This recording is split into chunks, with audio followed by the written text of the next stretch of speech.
You are listening to DC On Screen.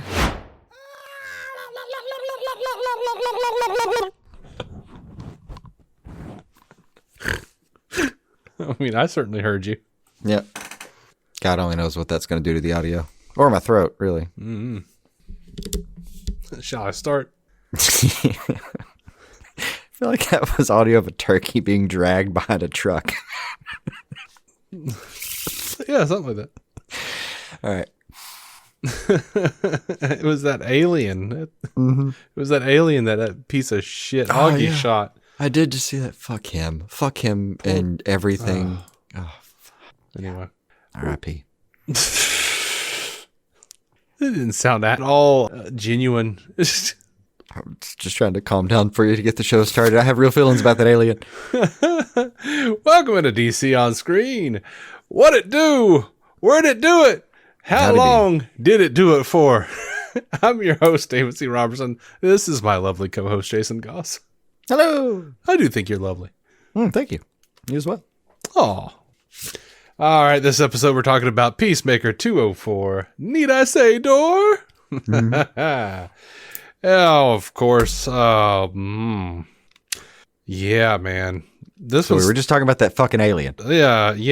That was hard to watch. I thought it was Weasel at first. I did too. And we weren't alone. I did find out we were not alone. Yeah, I saw some people saying that too. Yeah. Oh, Augie, I'm you piece of rewatching in shit. the background now, and it's hard just with the visual. The audio was just rough. Mm-hmm. I imagine that was D. Bradley Baker. Maybe. I don't know. I didn't pay attention to the credits. He does Eagly. Maybe, yeah. Then so, yeah. Then he's one of those names you recognize, I assume. But oh yeah. He's, top 10 working voice actors right now, probably. Yeah. Well, I mean, D has been doing stuff since God, what Frank Welker days? 70s, maybe. Yeah. 80s. He really I don't is. know. He's been on there a while. I think him and Frank Welker really are contemporaries. They've been around for as long as things have been popular. Mm-hmm. As long as our childhoods have been childing.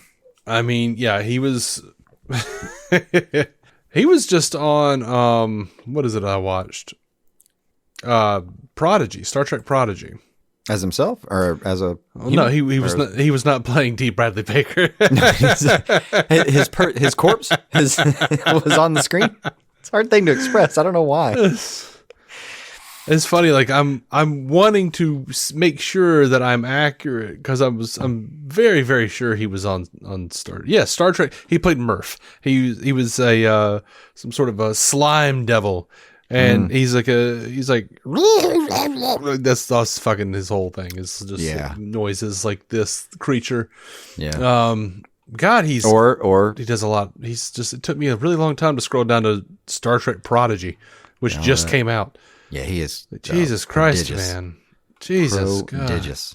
God. You'll casually know him as the goldfish on American Dad, if I recall. Mm-hmm.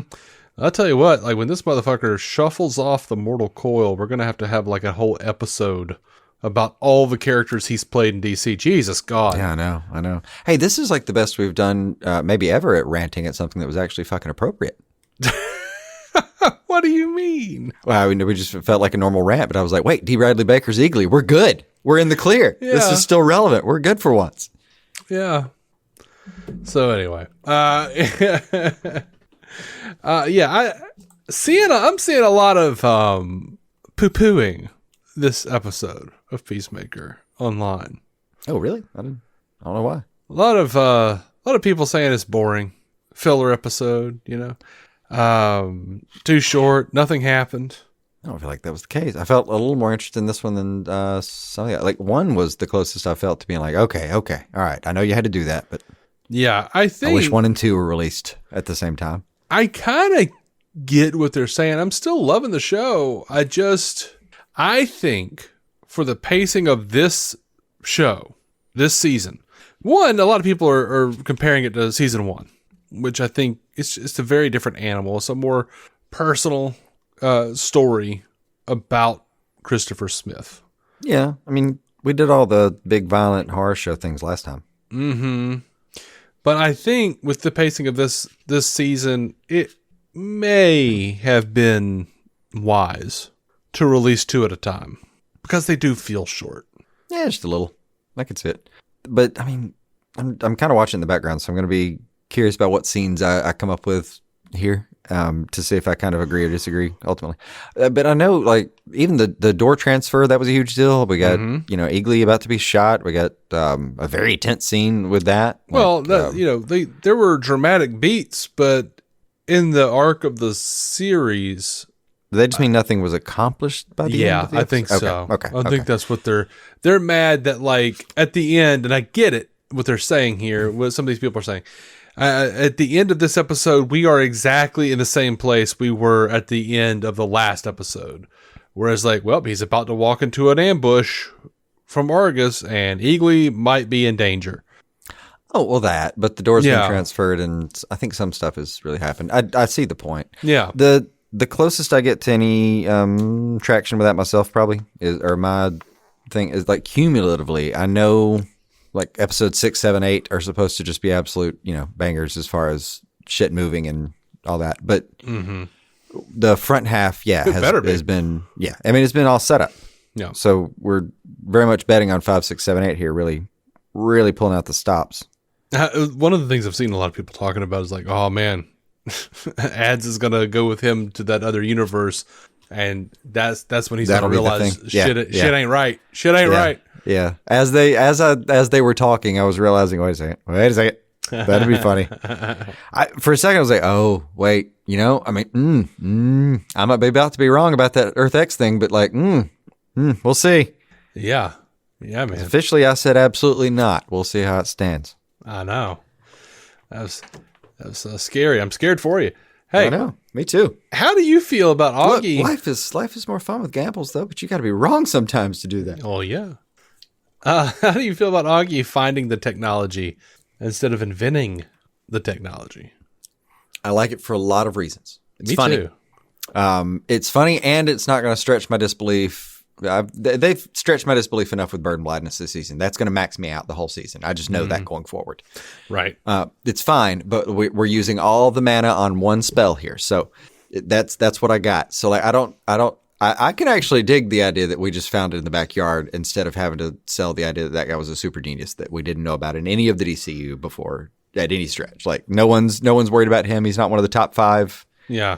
Other companies that were mentioned before. And hell, even I was worried about that when Peacemaker 1 was still even theoretically, tangentially even involved in the Snyderverse. Mm-hmm. Like, no, that guy can't be that smart. We'd know about him. Maybe. But I don't know. I've seen some arguments for it.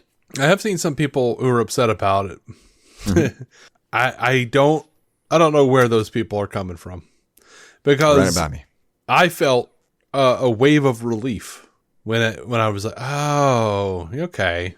I don't have to at least give this racist old piece of shit his laurels on that one. His props on the Nobel Prize winning science in the backyard. Yeah. And I love that, like, your dad didn't invent that. It was like, oh, he didn't even fucking finish high school. What are you talking about? Yeah. Like, he got that at 10th grade or whatever it was.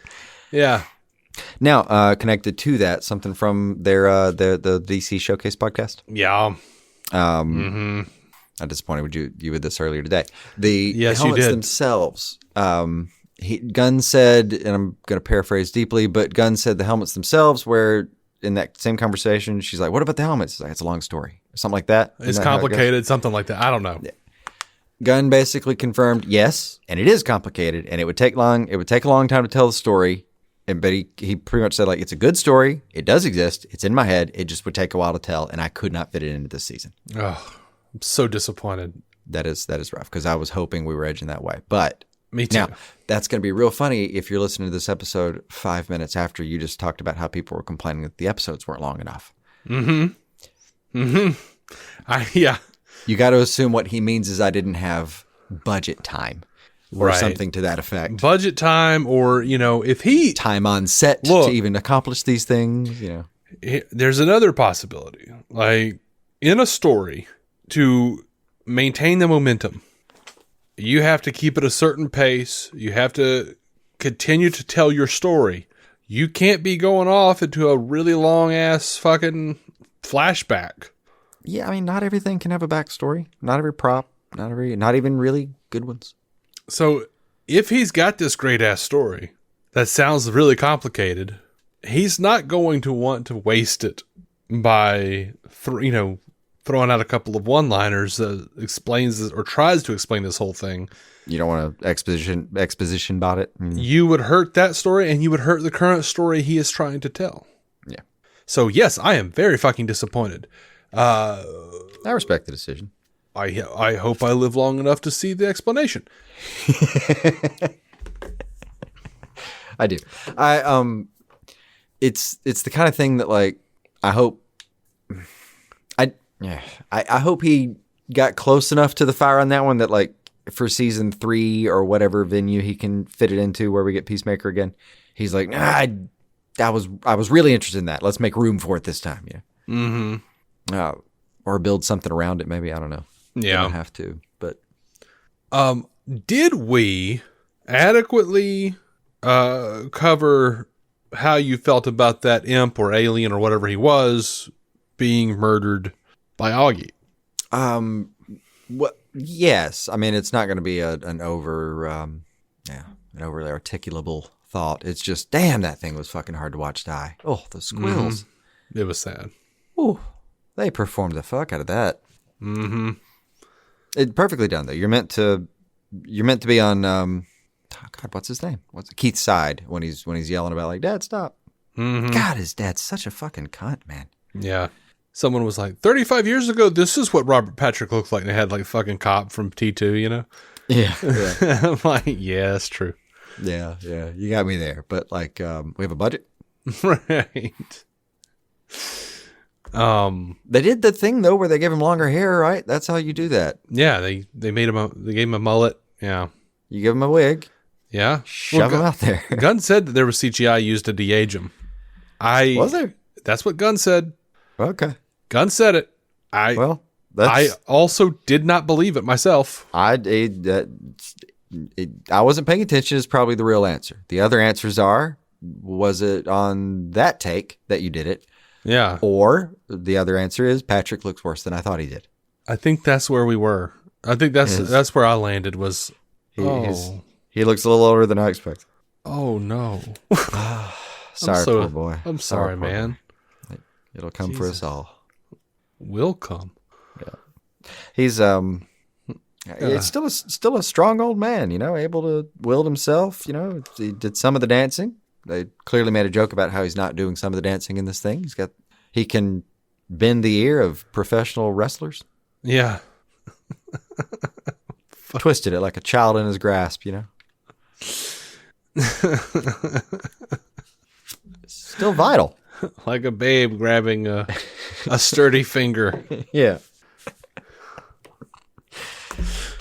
A virile young man, that Robert Patrick still. Virile. Strange. I'm supposed to say it that way, right? Virile is creepiest. That's the creepiest way to say that. A strange, troubled young man. Mm-hmm. He's barely even set upon this life at this point. Yeah. A sapling. Just getting started. A sapling tossed to and fro in the wind. I have a feeling that secretly he would agree with every fucking thing we just said. Like, yeah, you ain't even kidding. Watch me. Yeah, I bet. Good Lord. He seems like one of those guys. Yeah. Get the fuck out of my way. You're right. A little bit. I'm going to fucking go till I die, asshole. Yeah, we got to get you, buddy. Yeah. So, do you think that the fact that the control panel that opens the QUC, do you think it looks like a Peacemaker helmet? I think it kind of looks like a Peacemaker helmet. Oh, yeah. Yeah, very much. Okay. I wonder, at some point I thought it was like a helmet printer. No joke. That was when he was just running around with it for a second. Why is that so important? Does that have to do with it? Is it just like a special helmet? Is it like is it the helmet from whence all the other helmets came? Right. I don't know. By the way, since this scene just came up, I wanted to ask you. You remember he gets in the car with Debauch. Uh-huh. And there's a couple of little beats where he's like, all right, just drive. And blah, blah, blah. Yeah. And she keeps joking with him, drive! I had a weird like PTSD-ish type flashback to Dream Logic where like nothing, like you can't run as fast as you're supposed to and stuff. Mm-hmm. Like, it's the same thing. I do that in dreams though, where there's emergencies and like I'm trying to tell people and like Do you have that recurring kind of nightmarish feel where like, I'm definitely not the only one in this one. Where like you're trying to tell people like, we have to go, there's a storm or whatever the fuck it is. Yeah. And they just act normally. Yeah. No, I live that. Yeah. I live that, my friend. Part of me wanted to drive out of my house. I'm like, we've got to do the podcast. And you're like still telling me about some shit your daughter did. I'm like, motherfucker. Yeah. No, I'm just kidding. Wish I still lived with this motherfucker so I could slap him more.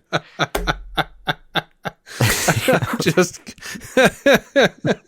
it was right there. I had to. Much like my anecdotes. Oh, God. Now, as we were talking, the scene progressed. I'll bring up another one that's just fun. The ginger cool spit in the face thing. Yeah. Yeah. I told you I don't like that. Yeah. We didn't have enough Tim Meadows in this episode. I don't think there's enough Tim Meadows in the world in general. There's not.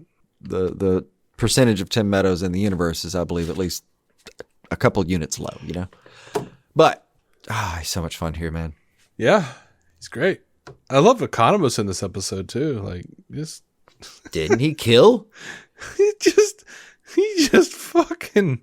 He killed, man. Knocked Red Saint Wild on that rock, and he was like, yeah, shit. Yeah. I loved their exchange. Like, yeah. I feel like it can mean a lot of different things. Nope. And I feel like you're making a bunch of stuff up. Nope. To justify the thing you want to do. Just to rationalize your weird desire to kill the Eagles. No, sir.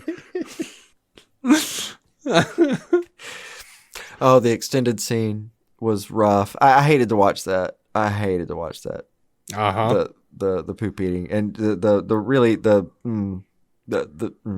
scene at the end that's rough. It was funny, but that was rough for me. Yeah. But I also was happy to hear because it got to me. Gunn wasn't entirely happy with the actual prop for the poop. Uh-huh. At first it was too goopy, and then this version was like too flat. They didn't get it in between. He was like, this is not, it's as close as we're going to get. So, yeah. Yeah. You have not, ain't no way you've had that caviar, whatever it was. That was so good. There's no way you know what beluga caviar tastes like. But like he's saying it while he's trying to throw up. Or he's trying not to. It's great. Great scene. And Steve Agee and both those scenes. So him when he's redoing that with Rooker, like, I'm a second eagle. Yeah. Uh-huh. They're solitary birds. Yeah, he does. God, he's great with that. Like they killed that. But his fucking where he gets to take control of the show for a second with his like, I think you do explicitly get paid to deal with my shit. Yes. Fuck me, that was great. Well, I can't remember what he said. Something about in his contract saying, or in his dossier. Yeah, my dossier. It has something about him having some sort of antisocial proclivities or something. Yeah. It was good though. I feel like there was a lot of hate for the Rooker dance, the magic dance. I loved it. I understand that there are people who just, there's a point for them where they're just like, they tune out. They just like, this is stupid. And for me, I'm like, finally, this is being as stupid as DC Comics is. Because, I mean, I've read a lot of different eras of DC Comics. Yeah. And I get it. You guys. I know if you were reading the comics in the 90s, like I was, the late 90s, when they were so desperate post-crisis to be super gritty, and we didn't have Missy Spitlick, and we didn't have Batmite, we didn't do fucking Ace the Bat Hound, because that's fucking lame, and there's no Crypto, because, we don't do that stupid baby shit anymore. Fine. Yeah. Fine. The kangaroo too, you assholes. I kind of understand why you guys have a fucking sour cream and onion chip stuck up your ass, and why it burns every time you walk. Didn't understand the point of that metaphor until you finished it up. I see it now. Yeah. But motherfuckers, you must walk before you can run. And when you can run, you will be running towards the Silver Age beauty of James Gunn's DCU. I didn't know where I was going with that. I'm pretty impressed with that. That's pretty good. It got me back to what the hell we were talking about before, because I'd borderline forgotten somewhere. Yeah. I've been writing a little bit more lately as I'm stretching that muscle again. Yeah. Trying to use words again. Yeah. I'm trying. No. I think there's a point like at the end of that with that dance. You kind of, if you're into it, you're into it. And if you're not, you're way out. Like it's a very divisive moment. They think it like just listen to them on their podcast. Like they just thought it was hilarious. And it's just Michael Rooker being 70 years old and still doing a pretty damn good job of dancing around a fire in that scene. Yeah. And I guess they were thinking like, first use of sorcery will really like milk it maybe. But like there's a lot of value in there. But if all you're seeing is like, I don't want to watch Rooker do silly dances around a fire half naked, mostly naked, frankly. You're just kind of out real quick. Mm-hmm. Okay, so here's my take on it. And I asked James Gunn on Threads and he hasn't responded, but maybe one day. I felt like I was like, is this Red Saint Wild tapping into the red? Now you were like, yeah, but he said on the podcast that it's just sorcery. But that's the whole thing is like the people who tap into the red for the most part are using sorcery in the DC universe, like fucking Vixen, who has the magical amulet. So like that is absolutely a way to tap into the red canonically. Yeah. And different cultures have different ways of doing it. So it still could be the red because that blue flame, it looks like when like Vixen taps into like different fucking animals and shit. Mm-hmm. It absolutely does. Yeah, but it also looks like a lot of astral projection. Well, yeah. Visual effects that I've seen. But so does the Vixen shit. Yeah. They're going to be real similar things. I'm just saying, Ghastly constructs. I imagine James Gunn knows that, there are different powers, different sources and shit. Mm-hmm. Like the red and the green and the clear, etc., so forth. The clear? Yeah, that's the force that connects all of the ocean life. Oh, okay. Yeah. I haven't heard that one in forever. If I have, shit, I don't know if I have heard that one. You would think it'd be called the blue. Yeah, you would. But the red is, I don't ever see it depicted as red. Was Clear Pepsi selling at the time when they started that? I don't know when it started. They tried some crazy ass marketing. That's all I'm saying. It's funny though. Like it's funny where everybody's like threshold lands though. While we're kind of talking about it this episode, where people are just like, "I'm fucking out." It's like Rooker dancing around naked. This is stupid. You're watching a fucking comic book show, man. What are you talking about? Yeah. So like it's funny because like that one, it's at the end. Like you just picked up your phone a little bit earlier if you were watching. It wasn't that big deal, probably. Well, people just communicate in hyperbole on the internet. Oh, yeah. But it would be funny, and I could see it happening where I'm like, hey, James Gunn, is this the fucking red? And he's just like, oh, yeah, I never really liked that green and the red stuff. Like, that's just not a thing in my universe. Like, what the fuck, man? He's like, yeah, that part's dumb. I don't like it. Like, it never made sense to me, He did not say that. He did not. I just could see him saying it. And I will be at once annoyed and think it's fucking hilarious if that happens. Yeah. I'm like, what the fuck, man? Come on. I think he's going to like most of the kind of interstitial spaces. I think he's already interested in the bleed by nature of kind of having flirted with Blue Beetle.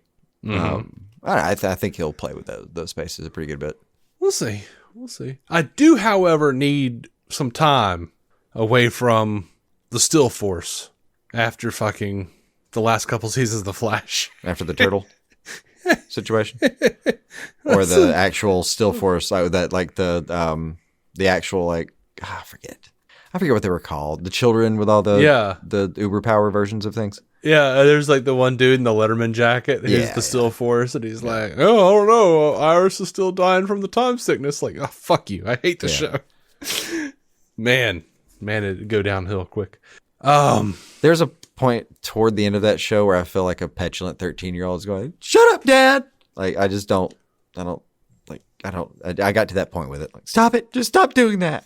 You're lame now. please go put on some pants in front of my friends. Yeah. It was a weird experience. And then no, do not fight with lightning lightsabers. No. Forgot about that. Yeah, that was fun stuff. That was kind of fun. Yeah, great CW right there. It's bad, but it's fun. I would. If you had told, let me put it this way: if you just told me now that was a deleted scene instead of one that I'm like, oh yeah, I remember that now. If you told me now that was something they thought about doing, I'd be mad. So that tells you how I really feel at the end of the day, I think. Mm-hmm.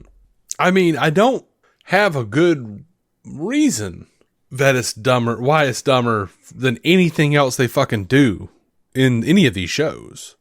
I don't know, man. I think that's going to be one of those things where you just have to smile at yourself, and it's like eating childish foods that you know are still damn good.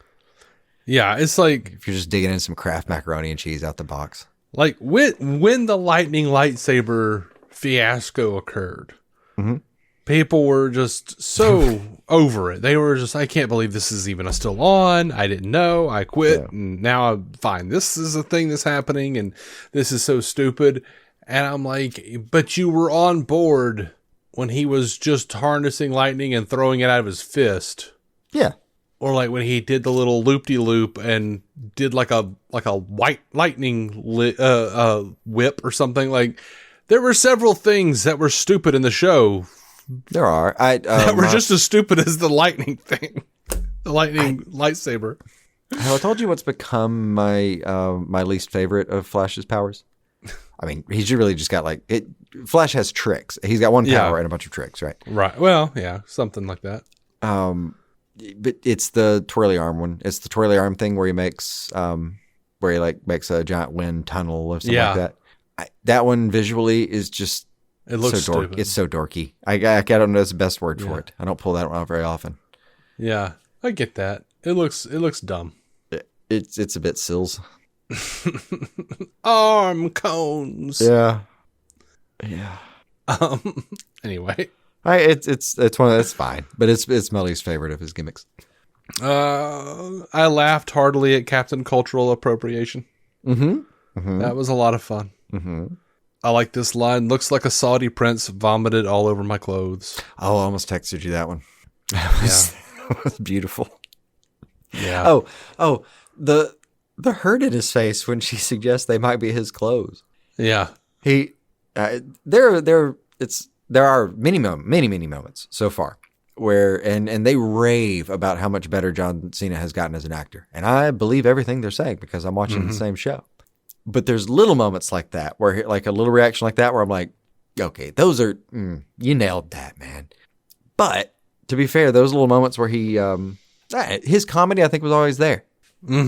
I think he always had that. I think he always had like a really good conversational style of like when he was impressing people in those early movies. That's the part that was really hitting. Yep. I'm not surprised to see him just killing it with it here. Yeah. I don't know. I'm excited. I felt bad for Adebayo though that her magazine wasn't a good magazine.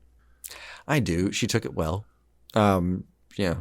She's out $150 or whatever it is, and she's moving. Now they have a great conversation. They pretty much lay out the problem of the whole season right here. Like this is I think the thesis statement for the show was this episode or their conversation or for this season. I mean, like to me the thing that stood out was like when he says, "What if?"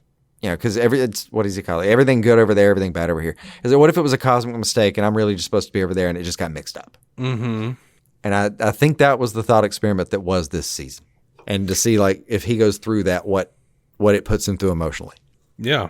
Oh, but a big beat that I really loved is she kind of says he makes what is a perfectly valid and yet completely invalid awful point, like where he's like, yeah, it's more complicated than that. It's like because like if I leave now, it killed me to grow up without Keith, and now if I leave right now, then Keith won't grow up. Well, he'll have to move on without me. And she kind of says, yeah, but you kind of did that already, dude. Like, that's the math that will not be able. You can't undo that math this season. That man died in the first episode, and at some point, the pin's out of that grenade. Yeah, I'm hoping that's episode 5 because I think it's time to go ahead and pull that one and let's get that moving? Oh no, 5 is going to be the last of the ones that the critics have seen. Yeah. So it's, depending on how you read it, 6 and 8 or 6, 7 and 8, 6 through 8. Yeah. There's moments. I think my understanding just from hearing him talk about it was that 6 and 8 are the ones that he's like particularly astounded with, and 7 he's still very happy with, but it's, I guess, his least favorite child out of those 3. Yeah. I don't like feel like there's a ton in this episode. Like they reminded me why I hate Augie. For sure. Yeah, they did. Well, and I remembered myself saying something, and like I kind of think like remember when I said like, God, I hate Rick Flag. I think like it's coming to bear. It's like no, I get it. Like I like him, but yeah, this is what they're gonna do with him, and they're gonna put him in this. Well, they're gonna make him put her in this position. I'm aggravated with him. I feel like there's a part of me that feels like, yeah, okay, Waller did this shit to her, but you could undo it. That part, I kept wondering if he was going to... Well, also he's not, so he could make her do this. Yeah. Like he's dangling the carrot. Yeah, and that's what I'm going to end up hating about the guy. Is like he's making this personal. He's going to end up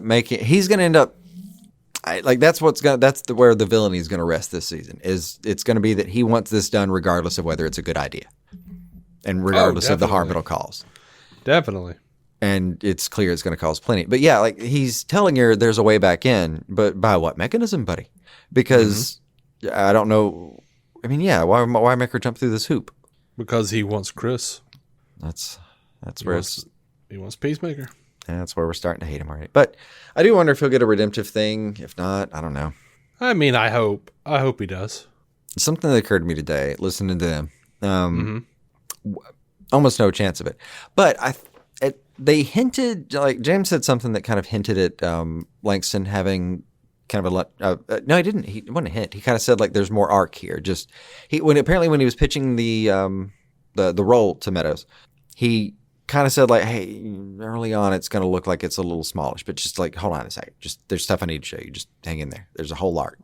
But so if it just occurred to me though, is like, what if, like, how would you feel about Tim Meadows being the weirdo that James Gunn had in mind that would tie some of this stuff together? What do you mean?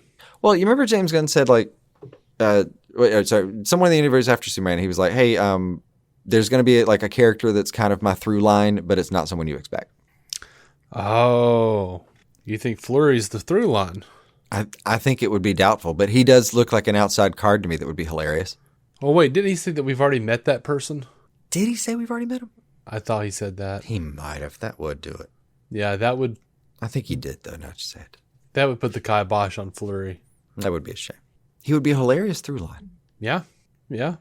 Oh, yeah. By the way, I don't think I said it in the episode we talked about it, but one of the other things was one of the other hints that Fleury might be Martian Manhunter was not only Adrian saying very matter-of-factly that Martians have one eye, which he's fucking wrong about everything. So, but the other Peacemaker accusing our Peacemaker of being a shapeshifter. It's not like like that occurred to him. Well, maybe, but it's not directly connected. But it's foreshadowing that people are kind of trying to glom onto and say that's what's happening. Much the same way that I've seen some people think that Rick Flag Jr. in the alternate universe is secretly in love with Peacemaker because Adebayo said it this episode. Like, oh, Rick Flag Jr.'s in love with you? No. Yeah. I assumed that was just one of those writer's jokes. Yeah. Like, this doesn't... It's a wordplay joke, yeah. Yeah. Could have thrown it in anybody's mouth. Right. Like, on paper, this doesn't look like you might want it. You really mean it. Yeah. Yeah. But, I mean, it would be funny. Sure. There's not a lot they couldn't... That's actually a good point. I've said that a couple times now. There's not a lot they can't pull off with the flexibility they've got going on here in tone. Mm-hmm. And they're at a good starting point. Like I guess that is like the only thing that's getting tiresome to some people is like, all right, we've got a lot of setup here, but I think there's a little bit of feeling edged, maybe. Yeah. Yeah. I think that's maybe the complaint. Yeah. I wanted to acknowledge it, but also like, because I do kind of see where they're at, I am frustrated because I've wanted more. And I when I'm looking at streaming and I'm like 39 minutes, fuck you. Like, I'm like, I'm not one who needs, lots of special effects or anything, but give me a little something. Like, have them sitting in a bar or a diner or something, having a conversation. God, I don't know. I think it's just not the style right now. Yeah. With the way Gunn does things. Think about it. All of it is a little bit deflated from norm time-wise for him. Superman just slightly over 2. When everyone and their brother would have bet you that was 2.5 out of the gate, just because it's got to be, right. Yeah, starting a universe. Yeah, it has to be. Big deal. These are a little bit edged down. I think Creature Commandos, those were like 21, 22s. They weren't, those weren't like 38-minute animateds all of a sudden. Yeah, it does seem to be how he's like playing into the universe. Like how he's saying like, look, we're not going to make these longer than they need to be. We're going to leave you wanting more every time. And maybe it's like a comics are only 24 pages and with some ads when it comes down to it. Yeah. Kind of thing. Also, it doesn't fit as like Gunn's pacing is very hyper. It's very not very they're much more aggressive people, but he comes at you. And like I guess that's part of it is it's when you're coming at people that fast, it shortens it. Yeah, maybe. If Scorsese did the same set of scenes, he might have made it a 3-hour situation on Superman. But I feel like the last 2 episodes he's slowed down significantly. They've been short episodes, but it hasn't been like so in your face that like the story definitely took a dip in pacing. Yeah.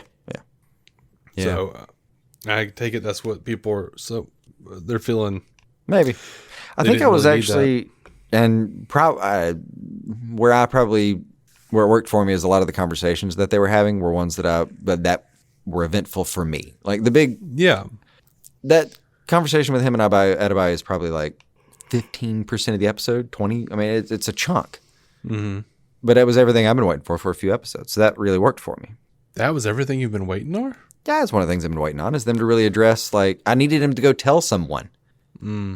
Like, oh, okay, you finally told somebody you killed this guy. We're finally discussing one universe. Or he's finally talking about this universe with somebody in ours. Well, he told Adrian immediately. That's true. Yeah, he's already been. He makes a joke about like, oh, yeah, the door, old news. Real friends have been there already. Piece of shit. Yeah. Yeah. But like Adebayo, Vigilante's not even, you can be standing there right next to that man and he's still not part of the real world. Adebayo is part of the real world. Yeah. She actually fires back with real advice and cares about him, Hell, even throws into this is where God put you. Mm-hmm. Did you see the news or the on Twitter or not Twitter, fucking Threads? Mm-hmm. I think someone asked Gunn, do you know where Peacemaker and Vigilante show up next after Peacemaker season 2? And Gunn said, oh yeah. Nice. I'm like, fuck yeah. Yeah. Let's do it. He's like, yeah, it's in this video game they keep advertising on the bookending every episode of Peacemaker. Yeah. No! Man, I wish I could skip that motherfucker. Or skip it better. You can't, it's, you can, the plus or minus 10 times it so that you still end up watching a few seconds of that thing no matter how you do it. Uh-huh. It's annoying. It is. Well, I don't know. I don't think I have much more. Watching John throw fucking Fleury under the bus and tell Sasha about the wink. She's like, you winked? You motherfucking winked? Like, yeah, no, it wasn't like that. It was like he had you wrapped around his finger. That was good. Oh, speaking of. No, it was a we're all in this together wink. And yeah, he pipes in with like, in all my years, I've never seen it. And we're in this together, wink. Yeah. That's a point for you. I don't want your points, asshole. He's like, I'm from Illinois. He's like, yeah, in all the years I was in the mountains of Illinois. I ain't never seen one of them. I love it. Love it. The whole, oh my God. That scene, one last shout out to Steve Agee here in Economist, is, or Economagoat?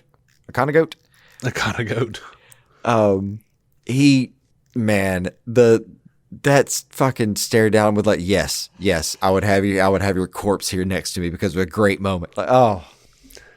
And he's like, Junior Master's hot take. Like, Junior Master like brings his family, like his loved ones into it. He's like, Jesus Christ, man, don't do that.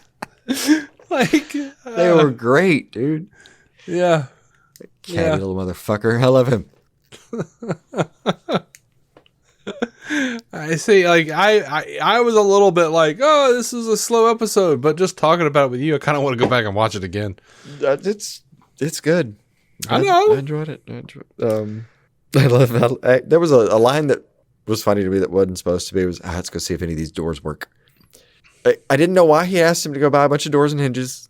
Yeah. To begin with, just go buy a bunch of tight, and then, okay, yeah, I get it now. But just something about the mumbling of, let's just go see if these doors work. I don't know. Yeah, that was good. I have to admit, I saw some people bringing it up.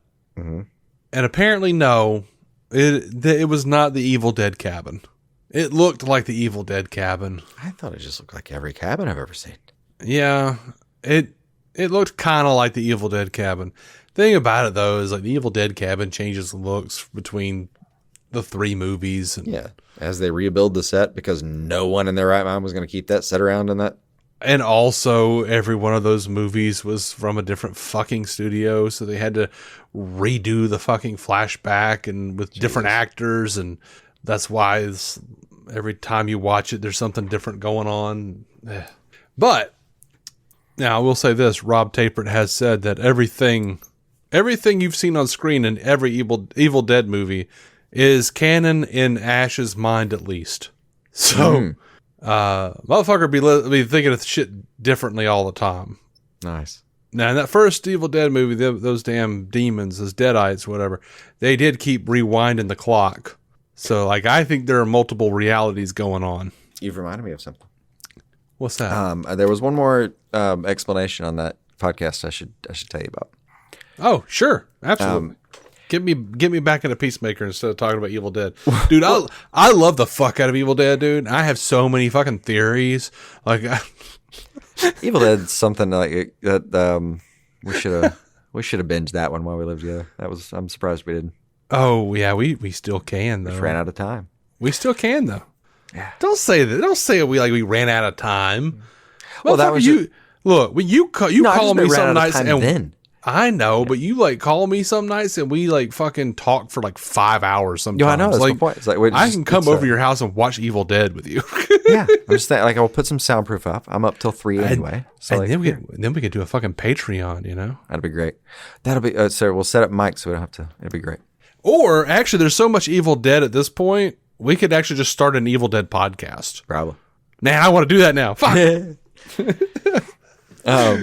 All right, I'll go back to this one. We'll book in with some actual stuff we're supposed to be talking about. Bird blindness. AG asks him, so what's the story with that? The way he described it was, because AG asks him, like, is it in your head, let's say when you're writing this, in your head, is it like that he sees, anytime he sees a bird, he sees one type of bird, or when he sees any type of bird, he sees that bird very wrongly? Like, cognitively what's going on here. So Gunn's answer was type 3. He sees it more like a fuzzy blur kind of situation. Like, okay. He says, I think he compared it to almost like an anonymous mask or some kind of crap like that. But like it's some kind of like, it wasn't an anonymous mask. It was some reference he used that had like a visual blur. But yeah, it was just like a big blanket kind of fuzzy black blurry thing over where the bird is what he imagines that Langston sees. Uh-huh. And he said like, but he's like, but if you're really asking me, can Fleury see like the different, like, can he see the size difference between like a hummingbird and a duck? I think so. When he says he really can't tell the difference at all, I think he's a little bit full of shit on that. Yeah. So that apparently is how bird blindness works a little bit in Gunn's head. Yeah. But also Fleury's just full of shit a lot of times. Yeah, I do. It is fun to hear him talk about some of the characters as though they get away from him from time to time. It's a consistent story people tell about him, though, where they say he's like, he'll be in there writing and just start laughing. Yeah. And you're like, what are you doing? He's like, I don't know, man. I didn't expect him to say that. You're writing it. Yeah. What do you mean? So I'm just kind of imagining the scene, and this is what he said. All right. Yeah. I can do that when I'm not writing. Yeah. Like in the shower, I'll be laughing at something some character said in my head. But if I'm sitting there looking at a page, I don't know what the blank page wipes everything. Yeah. But yeah, there's... Go ahead. Go. The way Fleury, the way Tim Meadows plays it, reminds me, the way he like talks about his bird blindness reminds me of an episode of Seinfeld where they are stuck inside of a parking deck and they can't find their car, and Jerry has to piss and they can't find a bathroom, and they're like, just go behind one of the cars, it'll be fine. And he goes, and as he's zipping up, he turns around and there's a fucking cop there. So the cop takes him in, and he's like in the little station there. And he's just like, I told you, I had to do what I had to do. You don't understand. I have uromycetitis. If I don't use the bathroom, I could cause some serious problem. Why else would I do what I did? And the guy's like, I don't know why you did it. And Jerry's like, because I have uromycetitis, that's why. Like, just I don't know, like, the way he's saying it, like, is very clearly that he's full of shit and trying to, like, poorly act. Yeah.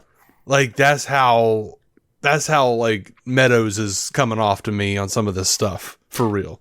Now, so this may interest you then. Not so much how he plays it, because they didn't really talk about that, but... he did say that was the hiccup. Remember I told you last time we spoke that there was just, I forget how many he said, but he said that was the most auditions he did was for Fleury, and he couldn't get anybody. And then finally they were like, can we just ask Tim Meadows if he'll do it?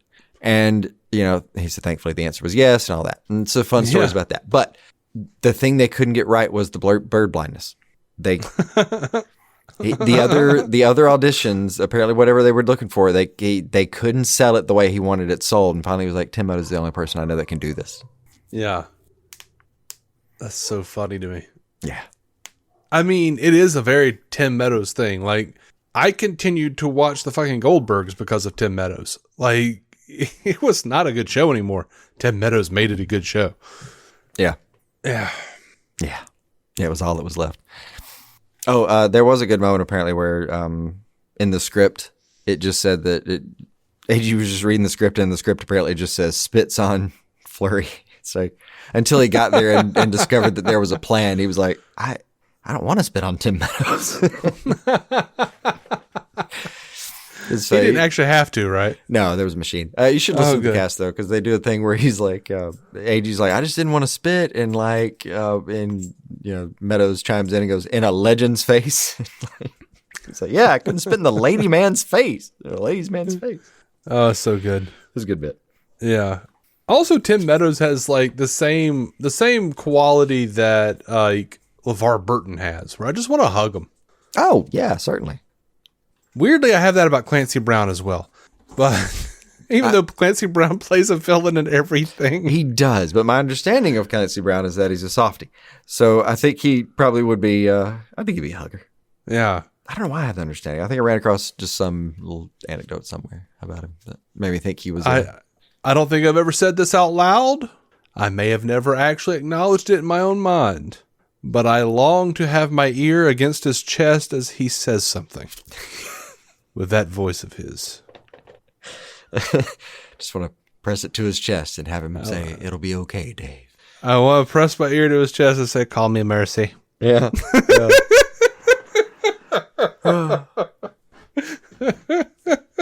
Just hug me, say you have to go now, and snap my neck quickly. That's how I want to go. It's my dying wish.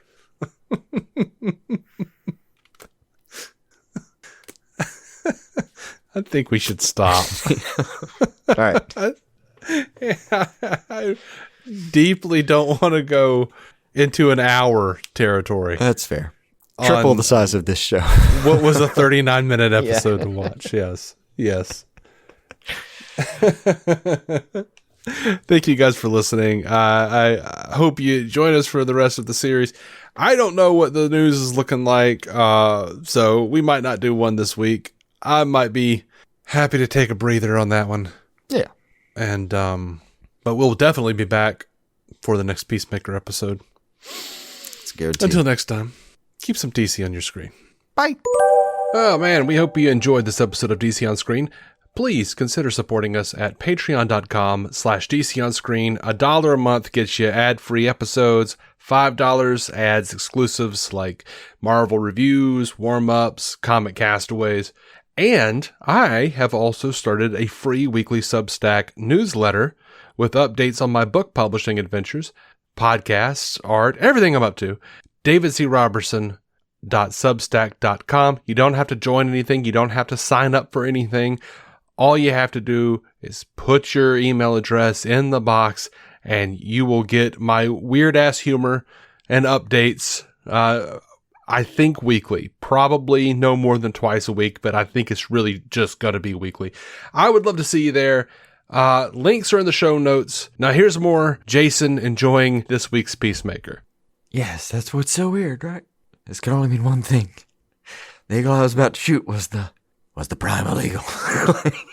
Foretold in Yakama and Miswaki myths. What? The eagle that rules over all the eagles. It's just great. Everything in my life has led me to this moment, son. To kill the primal eagle, the soul of our country shall be purged of all our transgressions against all the native and indigenous peoples of this land. This is what a script, man. That's the one thing it could mean. Yeah, that's the one thing it could mean. Because I feel like it can mean different things. No. The scene just came up, so I was reading off and just, Jesus, this is great. Oh, yeah, that was one of the best bits. God, I'm surprised we didn't remember this one.